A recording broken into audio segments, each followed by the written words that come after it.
আমরা জানার পাশে দাঁড়িয়েছি তখনই হচ্ছে প্লেনটা ক্র্যাশ করছে, সমানভাবে ক্র্যাশ করছে। এই জন্য পাইলট সহ যার যে স্টুডেন্ট ছিল সবাই মারা গেছে। উপরে ছাদে যে দুজন ছেলে ছিল উপরে হ্যাঁ করে তাকিয়ে ছিল, ওদের উপরে পড়ছে, ওরা উল্টায় গেছে।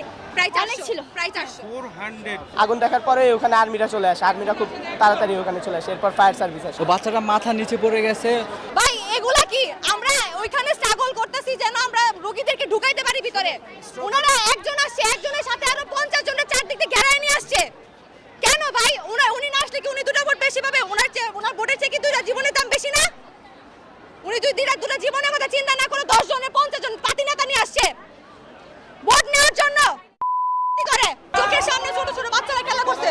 এটা কেন হইতেছে? পাইলটের দোষে নাকি বিমানের দোষে? কারণটা কি? কোন রিজন হইতেছে? কয়েকদিন আগে ইন্ডিয়াতে ইন্ডিয়ান এয়ারলাইন্স ক্র্যাশ হইলো, এগুলোর রিজন কি? কেন হইতেছে এগুলা? এগুলার কোনো রিজন আছে? এই যে এতগুলো প্রাণ গেছে, এগুলো দায়ভার কে নিবে? কলেজ নিবে নাকি সরকার নিবে নাকি বিমান বাহিনী নিবে?